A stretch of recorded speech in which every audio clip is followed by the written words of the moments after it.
Bismillahirrahmanirrahim. Assalamualaikum warahmatullahi wabarakatuh. Alhamdulillahi rabbil alamin. Wassalatu wassalamu ala asyrafil anbiya'i wa mursalin sayyidina wa habibina wa syafi'ina wa qurrati a'yunina wa nuri qulubina Muhammad Habibi Rabbil Alamin wa ala alihi wa sahbihi ajma'in. Allahumma salli wa sallim ala sayyidina Muhammad tibbil qulub wa dawaiha wa afiyatil abdani wa shifaiha wa nuril absari wa diyaiha wa qutil arwah wa gidaiha wa ala alihi wa sahbihi wa sallim. Allahumma ja'al sarirati khairan minal niyati waj'al alaniyati salihah amma ba'du. Al-mukarram al-muhtaram, yang sama-sama kita muliakan dan kita hormati selalu para alim, para ulama, para asatidah, penyambung lisan sekaligus penerus perjuangan Nabi kita Muhammad sallallahu alaihi wa alihi wasallam. Yang kita doakan selalu mudah-mudahan para ustadz, para kiai, para ulama, para habaib kita diberikan panjang umur oleh Allah dalam keadaan sehat wal afiyah. Allah Subhanahu wa taala berikan kemudahan kepada beliau baik itu urusan dunia maupun urusan akhiratnya. Allah Subhanahu wa taala jauhkan beliau-beliau semuanya daripada fitnah yang terjadi di akhir zaman ini insyaallah. Amin. Amin ya rabbal alamin. Dan juga tidak mengurangi rasa hormat kami kepada segenap para sepuh, para tokoh masyarakat, para ustadz, para kiai, para hadirin wal hadirat, bapak ibu yang dimuliakan oleh Allah Subhanahu wa taala. Alhamdulillah, pada subuh kali ini Allah Subhanahu wa taala masih memberikan kepada kita kemudahan sehingga kita bisa melaksanakan salat subuh berjamaah. Ini kemudahan harus selalu kita syukuri. Karena dikatakan orang-orang yang selalu bersyukur kepada Allah Subhanahu wa taala, nikmatnya itu akan dijaga oleh Allah Subhanahu wa taala. Maka tatkala kita bersyukur pada saat ini atas nikmat yang Allah berikan kepada kita dengan diberi kemudahan untuk melaksanakan salat subuh berjamaah, maka hakikatnya kita berdoa kepada Allah agar nikmat ini selalu dijaga oleh Allah. Bahkan Allah pun menjanjikan la azidannakum. Kalau kita bersyukur kepada Allah, Allah janji ditambah. Sehingga mudah-mudahan dengan kita bersyukur dimudahkan melaksanakan salat subuh berjamaah. Mudah-mudahan salat 5 waktu yang lainnya pun Allah berikan kemudahan untuk berjamaah. Baik itu duhur, asar, maghrib maupun isya. Oleh karenanya jangan selalu kita ragu untuk bersyukur kepada Allah Subhanahu wa taala. Karena tidaklah orang melakukan kebaikan kecuali orang tersebut dicintai oleh Allah. Tidaklah orang melakukan kebaikan kecuali mereka adalah orang-orang yang dipilih oleh Allah Subhanahu wa taala. Dan dengan bersyukur maka nikmat itu akan dijaga dan diberi tambahan nikmat oleh Allah Subhanahu wa taala. Para hadirin wal hadirat yang dimuliakan oleh Allah Subhanahu wa taala, lidah ini wajib bagi kita untuk menjaganya. Jangan pernah kita meremehkan di dalam menjaga lidah ini. Karena lidah ini bentuknya kecil tapi bahayanya besar. Oleh karenanya Allah Subhanahu wa taala dan juga Nabi Muhammad SAW sangat mewanti-wanti kita untuk menjaga lidahnya. Sampai dikisahkan di zaman dahulu ada seorang bertanya kepada Nabi Muhammad SAW,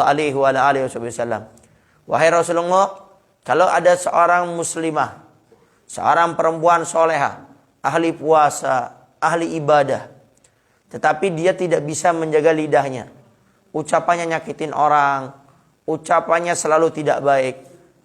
Lalu Nabi Muhammad SAW menjawab, tempat perempuan tersebut ada di nerakanya Allah Subhanahu wa taala. Jadi sehebat apapun itu perempuan dengan ibadahnya, dengan puasanya, dengan bangun malamnya, tetap lidah yang tidak bisa dijaga kata Nabi akan mengantarkan orang tersebut ke nerakanya Allah Subhanahu wa taala. Oleh karenanya penting bagi kita untuk selalu menjaga lidah kita masing-masing. Sahabat Abu Bakar Siddiq orang yang sangat dekat dengan Nabi Muhammad SAW. Sampai beliau pun diabadikan oleh Allah dalam Al-Quran, walaupun tidak secara langsung disebutkan namanya. La tahzan innallaha ma'ana. Jangan engkau sedih, wahai Abu Bakar, kata Rasul, sungguhnya Allah bersama kita. Sangat dekat sekali, termasuk 10 orang yang sudah dijamin oleh Allah dengan surganya. Sudah dijamin oleh Nabi Muhammad SAW dengan lidahnya, surganya oleh Allah Subhanahu wa Ta'ala. Lalu bagaimana cara sahabat Abu Bakar Siddiq menjaga lidahnya agar tidak terucap ucapan-ucapan yang tidak baik? Sahabat Abu Bakar Siddiq diceritakan setiap harinya selalu meletakkan batu di mulutnya. Lalu suatu saat ada sahabat Nabi bertanya, wahai sahabat Abu Bakar Siddiq, aku lihat dirimu ini selalu meletakkan batu di mulutmu. Apa fungsinya? Apa faedahnya?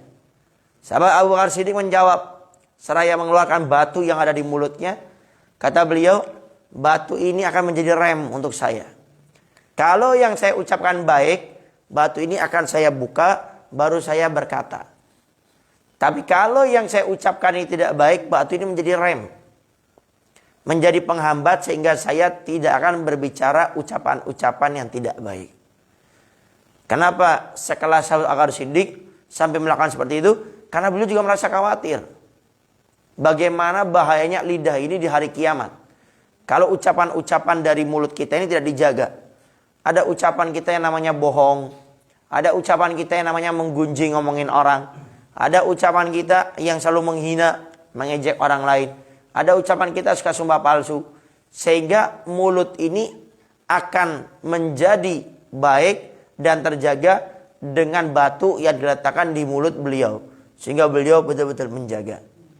Apalagi orang-orang yang seperti kita. Yang dosanya banyak. Yang mungkin kebaikannya tidak sebanyak kita punya dosa.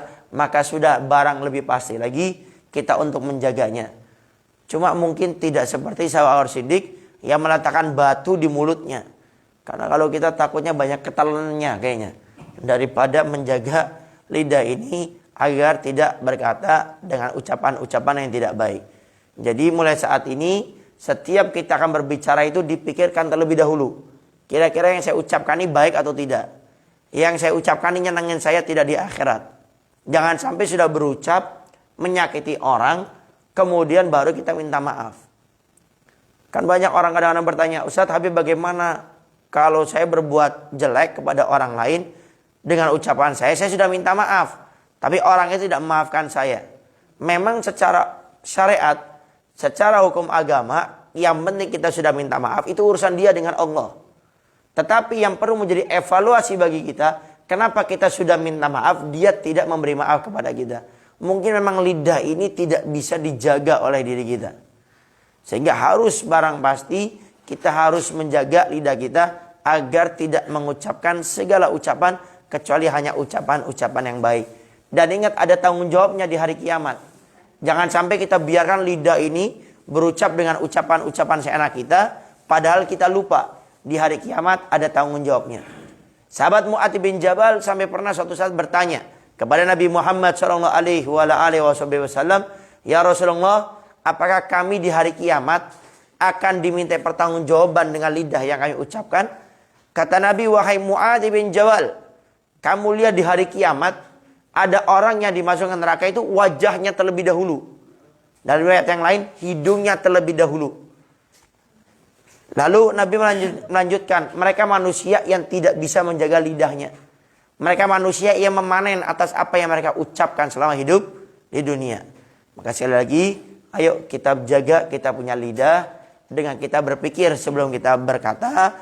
Kemudian dengan kita juga mengingat ada tanggung jawabnya semua ucapan kita di hari kiamat. Dengan ini, insya Allah kita bisa menjaga lidah kita tidak terucap kecuali ucapan-ucapan yang baik. Bagaimana seorang perempuan solehah, kata Nabi tetap dimasukkan neraka gara-gara tidak bisa menjaga lidahnya. Sahabat Abu Bakar Siddiq yang di jannah surga tetap menjaga lidahnya. Apalagi orang-orang seperti kita sudah barang pasti lebih harus bisa menjaga lidah kita masing-masing. Para hadirin wal hadirat yang dimuliakan oleh Allah Subhanahu wa taala, mungkin itu saja yang bisa Al-Fakir sampaikan. Intinya, ayo mulai saat ini jaga lidah kita masing-masing, berpikir sebelum berucap, ingat ada tanggung jawabnya. insya Allah kita bisa menjaga lidah kita masing-masing. Itu saja yang bisa Al-Bagir sampaikan. Kurang lebihnya Al-Bagir minta maaf dan mohon doanya selalu. Akhirul kalam. Assalamualaikum warahmatullahi wabarakatuh.